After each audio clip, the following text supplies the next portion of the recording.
absen terlebih dahulu. Mana sekretaris saya? Azra, hadir semua nak? Oke, hadir. Terutama pembelajaran sejarah. Tetapi sebelum kita masuk dalam materi kita hari ini, ada baiknya kita berdoa terlebih dahulu. Supaya apa? Supaya proses pembelajaran kita ini lebih lancar. Kemudian kalian pun bisa lebih fokus untuk menerima pelajaran yang Ibu sampaikan pada hari ini. Ketua kelas, mana Koir? Pimpin nak doanya untuk pelajaran kita ini. Bersiap. Sebelum belajar, marilah kita berdoa menurut agama dan kepercayaan masing-masing. Doa mulai.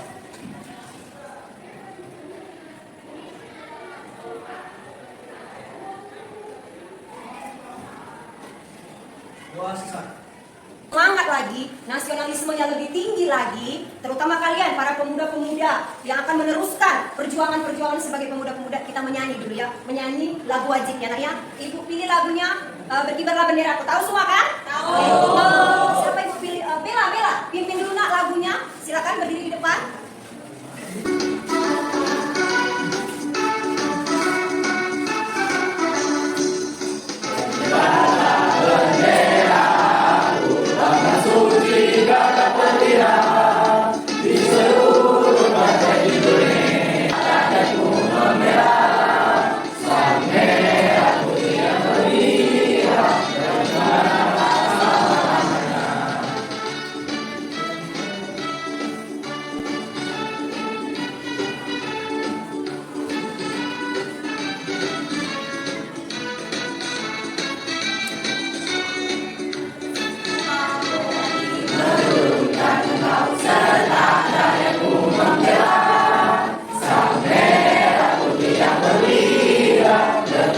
Udah lebih semangat lagi nih ya.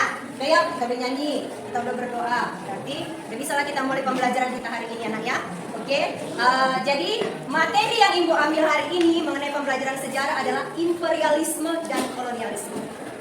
Minggu yang lalu, udah kita sudah mempelajari mengenai bangsa Eropa. Kemudian apa hubungannya dengan imperialisme dan kolonialisme? Minggu yang lalu kan jatuhnya Konstantinopel ke tangan Turki Utsmani. Karena jatuhnya pengertian imperialis. Siapa? Pengertian imperialis. Siapa yang bisa? Dari 35 siswa ini. Imperialis. Oke, Fadila.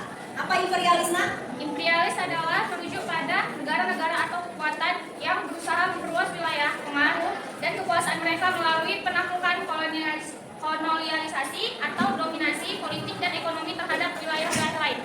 Penguasaan hampir semua bidang berarti. Oke, silakan duduk Fadila. Terima kasih nak. Penguasaan atas suatu tanah atau daerah oleh suatu pemerintahan atau kerajaan. Ulang dulu. Koloni apa? Penguasaan terhadap penguasaan atas suatu tanah atau daerah oleh suatu pemerintahan atau kerajaan. penguasaan, silakan duduk. Penguasaan atau suatu wilayah oleh negara asing atau negara lain. Oke, koloni. Penjajahan. Siapa yang bisa? Apa pengertian penjajahan? Oke, Randika, apa penjajahan? Penjajahan adalah di mana bangsa luar mengambil bangsa lain dan menjadikan bangsa itu sebagai penghasilan negara yang menjajahnya. Ulang lagi nggak? Penjajahan apa? Buat suaranya? Penjajahan adalah di mana bangsa luar mengambil alih bangsa lain dan menjadikan bangsa itu sebagai penghasilan negara yang menjajahnya. Oke, terima kasih. Silakan dulu. Penjajahan adalah mengambil bangsa lain, masyarakat lain, penduduk lain untuk menjadi warga negaranya dan menjajahnya. Kemudian ekspansi. Siapa bisa? Ekspansi. Vira, oke, apa ekspansi Vira? Ekspansi adalah perluasan suatu negara dengan menduduki wilayah negara lain. Penguasaan suatu wilayah dengan menduduki negara atau wilayah lain. Oke, terima kasih. Silakan dulu. Tempat tadi, apa hubungannya dengan materi kita hari ini? Imperialisme dan kolonialisme. Jadi di imperialisme dan kolonialisme ini, pertanyaan ibu tadi, apa itu imperialisme? Apa itu penjajahan? Apa itu koloni? Apa itu ekspansi? Di sinilah terjadi. Di imperialisme inilah terjadi. Di kesamaan dan perbedaan antara kolonialisme dan imperialisme. Ternyata ada rupanya persamaan, ada rupanya perbedaan. Memiliki perbedaan rupanya. Kemudian yang ketiga, menganalisis kedatangan bangsa Eropa. Kemudian yang keempat adalah menyusun kembali secara kronologi kedatangan bangsa Eropa ke Indonesia. Kemudian capaian pembelajarannya adalah menganalisis konsep imperialisme dan kolonialisme serta kedatangan bangsa Eropa ke Indonesia. Intinya tujuan ini harus kita pahami Supaya apa? Kita mengerti konsep imperialisme, kolonialisme, dan kedatangannya. Berarti pertama yang harus kita lakukan terhadap suatu negara, penguasaan terhadap suatu negara. Karena dengan tujuan memperluas, berarti menguasai suatu negara dan memperluas kekuasaan. Sementara imperialisme adalah suatu paham atau sistem politik yang dilakukan untuk menjajah negara lain. Menjajah negara lain, imperialisme muncul pada zaman Romawi. Udah? Kemudian target, sasaran. Nah, itu maksudnya. Kolonialisme, kedaulatannya adalah menjalankan perintah dari negara induk. Perintah dari negara pusat. Ya, menjalankan perintah dari negara pusat untuk menguasai negara yang dikuasainya. Itulah kolonialisme. Imperialisme adalah melalui mekanisme kedaulatan atau kontrol tidak langsung. Jadi kalau pusat tidak ada memberitahu apa yang harus dilakukan, tidak apa-apa. Terserah pemerintahan yang ada menguasai wilayah tersebut. Nah, ini latar belakangnya. Latar belakang munculnya kolonialisme dan imperialisme. Udah sering pelajaran SMP pun ada. 3G. Gold, glory.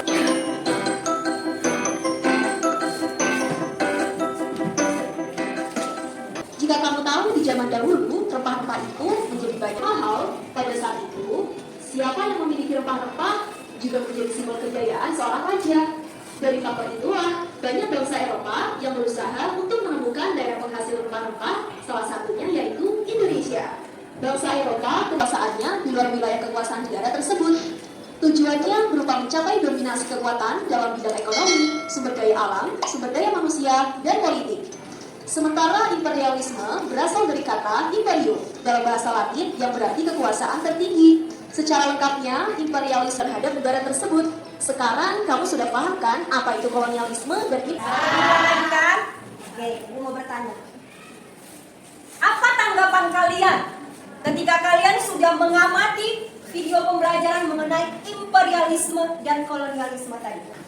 Menurut saya, video tersebut memiliki animasi yang sangat menarik dan tidak membosankan dengan durasi yang singkat dan memiliki Saya itu ada informasi kita dampaknya belum dimunculkan untuk dampak positif dan negatifnya. Oke, dampak dari kolonialisme dan imperialisme dalam hal negatifnya belum ditunjukkan dalam video tersebut. Oke, ternyata sudah menyimak sekali. Ada lagi? Udah? Hanya 2 orang yang bisa menanggapi hasil video tadi. Jenis rempah-rempah. Karena rempah-rempah ini kayak nggak asing dengarnya. Tapi apa itu rempah-rempah? Jenis rempah-rempah. Jenis rempah-rempah adalah pala, kayu manis, cengkeh, jahe, kemudian.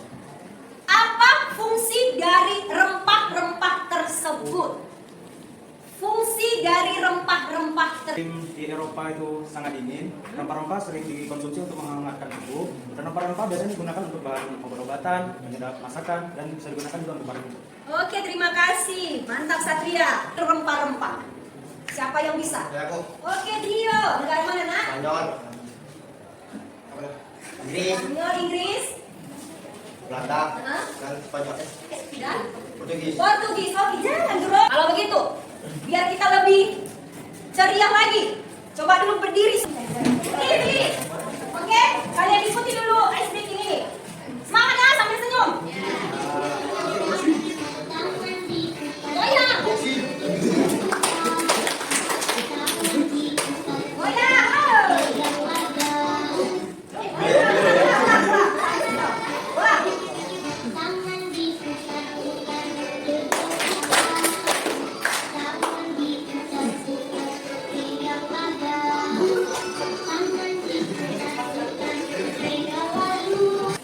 Membagi kelompok. Ya, membagi kelompok. Ini dibikin kelompok 1, kelompok 2, kelompok 3, kelompok 4. Untuk apa membagi kelompok? Pertanyaan kan. Nah, Ibu membagi kelompok di mana tadi kita sudah mengamati video pembelajaran. Ya, mengamati video pembelajaran tadi.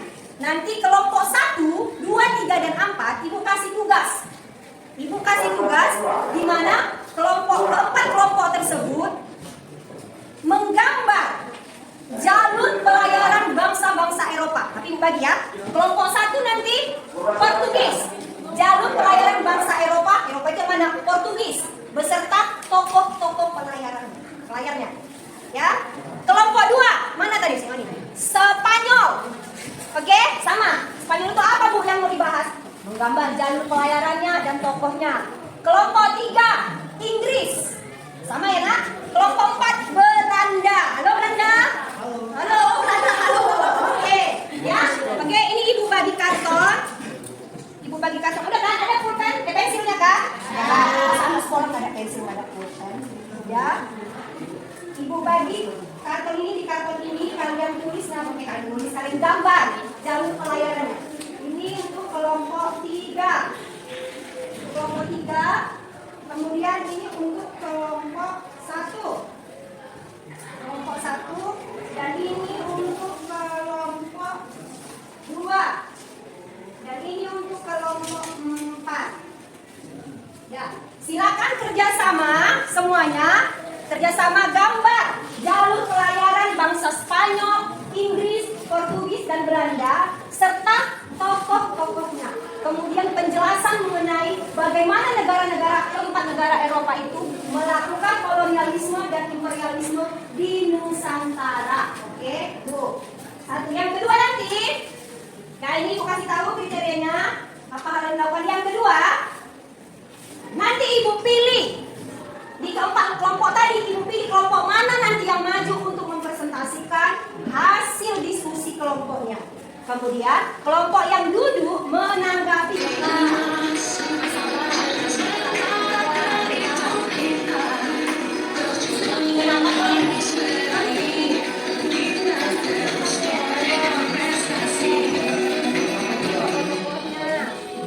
Daerah-daerah mana saja yang didatangi oleh bangsa apa tadi Kak? Belanda.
Presentasikan hasil diskusi kelompoknya.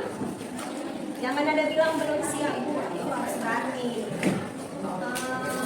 Tadi udah Ibu tengok-tengok hasil dari gambarnya.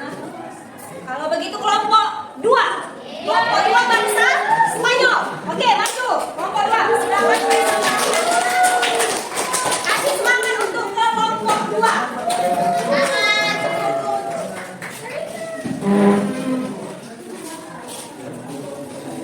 Ya, maju ke depan.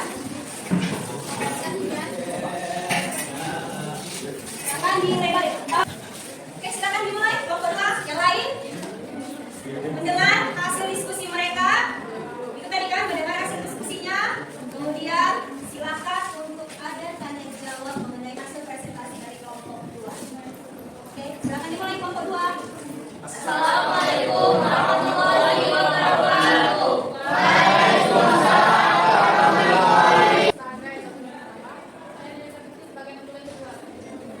Oke, langsung saja materinya akan dibacakan oleh Mbak. Pelayaran bahasa Spanyol ke Indonesia. Spanyol merupakan salah satu negara Eropa yang pernah datang ke Indonesia untuk melakukan penjajahan, menguasai rempah-rempah dan menduduki wilayah negeri pun hampir sama dengan bangsa Portugis. Maka, untuk mendukung ambisi tersebut, Spanyol pun melakukan beberapa ekspedisi pelayaran untuk mencapai Indonesia. Pelayaran tersebut pun dilakukan oleh dua penjelajah berbeda, yakni Christopher Columbus dan Ferdinand Magellan. Yang pertama, pelayaran yang dipimpin Christopher Columbus. Christopher Columbus adalah seorang nahkoda Belanda yang dikenal juga sebagai pedagang dan penjelajah lautan. Dibantu oleh kapal Juan Sebastian Delcano sebagai kapten dari kapal yang ditumpanginya itu. Pelayaran Magellan bersama Delcano masih melanjutkan jalur dari ekspedisi Columbus. Mereka melalui Samudra Atlantik, kemudian menuju ke arah barat hingga ke pantai timur Amerika Selatan. Setelah itu, mereka juga melanjutkan perjalanan ke ujung benua Amerika dan melewati suatu selat yang mereka namai sebagai Selat Magellan. Pada 1521, Magellan melalui Samudra Pasifik dan sampai di sebuah pulau bernama Kepulauan Massawa. Pulau ini pun kemudian berganti nama menjadi Filipina yang diambil. Portugis menganggap Spanyol dapat melanggar hak monopoli yang dilakukan oleh Portugis Maluku. Keberhasilan Spanyol sampai di Maluku yang merupakan daerah penghasilan rempah-rempah pun seperti impian yang menjadi kenyataan bagi bangsanya sendiri. Selain disambut baik, mereka juga akhirnya bisa melakukan transaksi perdagangan dengan orang-orang di Adapun isi perjanjian Saragossa tersebut adalah Spanyol harus meninggalkan wilayah Maluku dan kembali melakukan dagangan di wilayah Filipina. Portugis dapat. Oke, materinya sudah dibacakan. Nanti ada bantu nih untuk kalian. Jangan terlalu kejar dunia. Hidup ini bersantai saja. Kalau ada yang mau bertanya, kami persilakan sekarang juga. Ada yang mau bertanya? Bertanya. Betul. Jawab. Ready? Siapakah yang memimpin ekspedisi pencarian rempah-rempah ini? Apakah benar penyebab utama mundurnya bangsa Spanyol dari Nusantara itu karena Ternate yang dibantu bangsa Portugis keluar sebagai pemenang? Dan apa isi perjanjian Tordesillas?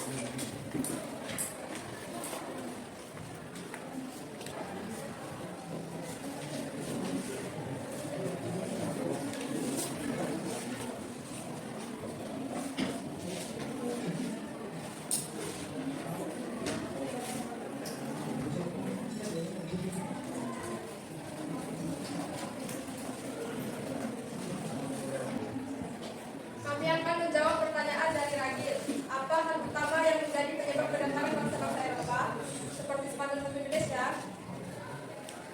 Tujuan dari kedatangan bangsa Spanyol adalah untuk mewujudkan semangat 3G, yaitu 1. Gold, yaitu mencari emas dan mencari kekayaan atau dari perdagangan rempah. 2. Glory, yaitu mencari emas dan mencari kekayaan atau dari perdagangan rempah. 3. Gospel, yaitu tugas suci menyebarkan agama Katolik. Bagaimana menurut Ragil? Atas pertanyaan kelompok 2 kurang tepat, karena jika kita menelusuri lagi sejarah mengenai kekalahan kerajaan-kerajaan Katolik Eropa di Perang Salib dan jatuhnya Konstantinopel tentang Imperium Turki Utsmani di tahun 1453 merupakan faktor penting pendorong paling utama pelayaran bangsa-bangsa Eropa ke negeri-negeri yang jauh. Sejak dikuasai oleh Turki Utsmani, bangsa-bangsa Eropa kesulitan mencari akses perdagangan ke Asia. Sultan Muhammad II melarang pedagang-pedagang dari Eropa masuk ke Konstantinopel. Padahal kota itu menjadi pintu masuk ke jalur perdagangan dengan orang-orang Asia, terutama para penyuplai rempah-rempah. Karena itulah bangsa-bangsa Eropa menyerahkan para pelautnya untuk berlayar mengarungi samudra demi mencari jalur perdagangan baru sekaligus menemukan kepulauan sumber rempah-rempah. Kami akan menjawab. Saya akan menjawab pertanyaan dari Randy. Siapakah yang memimpin ekspedisi pencarian rempah-rempah ini? Yang memimpin ekspedisi pencarian rempah-rempah ini Spanyol kembali menggelar ekspedisi di bawah pimpinan Fernando de Valdez atau Ferdinand Magellan. Saya menanggapi dari jawaban kelompok 2 atas pertanyaan Nadia. Akan tetapi, kekalahan dalam perang ini tak serta-merta menjadi penyebab utama mundurnya bangsa Spanyol dari Indonesia. Faktor lain yang membuat bangsa Spanyol mundur adalah Perjanjian Saragossa tahun 1535. Perjanjian Saragossa berisi kesepakatan antara kerajaan Portugis dan kerajaan Spanyol dalam pembagian wilayah operasi perdagangan di Timur Jauh. Berdasarkan Perjanjian Saragossa, bangsa Spanyol berhak beroperasi kembali di Filipina, sementara bangsa Portugis di Kepulauan Maluku. Perjanjian Saragossa sekaligus menandai berakhirnya masa kependudukan bangsa Spanyol di Indonesia yang terbilang singkat.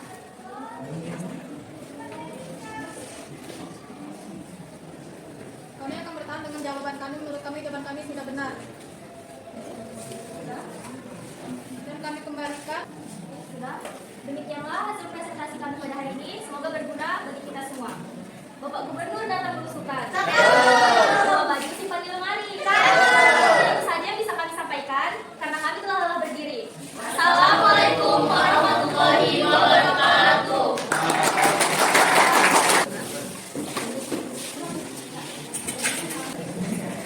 Oke, terima kasih untuk kelompok 2 yang telah mempresentasikan hasil diskusinya dan jalur pelayaran bangsa Spanyolnya. Jalur pelayaran bangsa Spanyol, Samudra Atlantik, Selat Magellan, Samudra Pasifik, Filipina, dan terakhir di Maluku. Jadi dari hasil presentasi yang dilakukan teman kamu, kemudian ada teman-teman juga yang memberi pertanyaan dari hasil presentasinya, kemudian ada juga yang menanggapi, berarti kurang lebih udah hampir paham lah ya mengenai imperialisme dan kolonialisme. Sebenarnya ini pelajaran bukan baru kali ini, SMP pun sudah adanya kan? Ya. Atau dengan kata lain kalau ditanya waktu masa SD, kenapa sih Belanda, lebih sering Belanda ya dibandingkan Portugis ataupun Inggris atau Spanyol? Kenapa sih Belanda menjajah Indonesia? Pasti jawaban anak SD, karena rempah-rempah Bu. Nah itulah jawaban yang paling gampang. Jadi dengan kata lain, kedatangan bangsa Eropa ke Indonesia, kemudian berlayar mereka untuk mengelilingi dunia, supaya apa? Intinya rempah-rempah tadi. Dikarenakan Konstantinopel ditutup, direbut oleh Turki Utsmani. Sehingga untuk jalan menuju Konstantinopel ini tidak bisa lagi. Konstantinopel itu merupakan pusat perdagangan. Ya, pusat perdagangan. Sementara sudah dikuasai oleh Turki Utsmani. Nah, itulah alasan kenapa bangsa-bangsa Eropa mengarungi samudra untuk mencari tahu pusat penghasil rempah-rempah. Oke, bisa ya nak ya? Paham ya? Oke. Untuk menyempurnakan lagi materi kita hari ini, kita bikin kuis. Oke? Buka aplikasi kuisnya. Ibu bikin kuis. Ibu bikin kuis. Sudah lihat di depan ya? Buka handphonenya sudah? Halo, halo. Soalnya.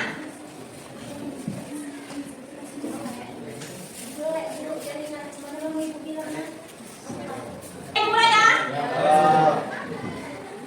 5, 4, 3, 2, 1. Hayo.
Lihat nanti di Ibu kirim di grup kita linknya. Ya, di grup kita linknya. 11 2 ya.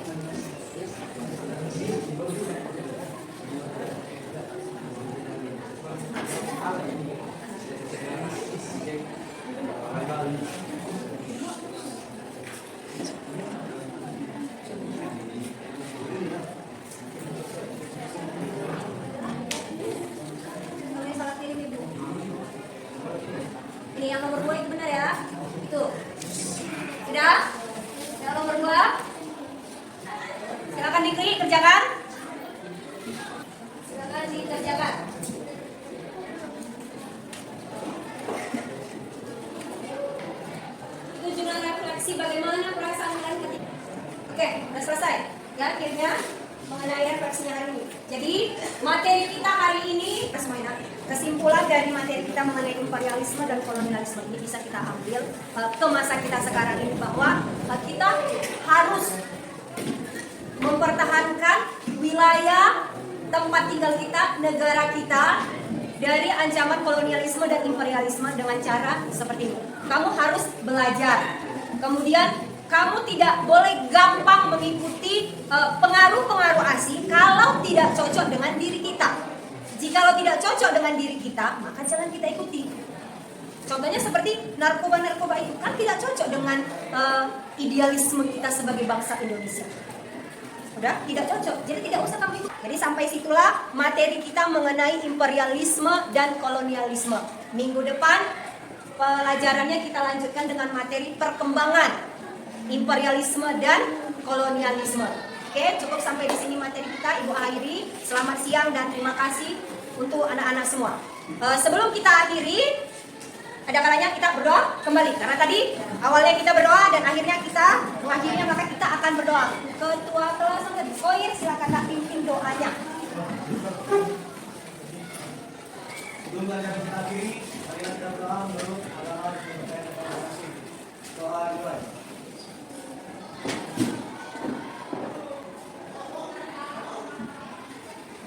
Doa selesai. Oke, terima kasih anak. Selamat siang. Di pembelajaran sejarah berikutnya. Beri tepuk tangan ya.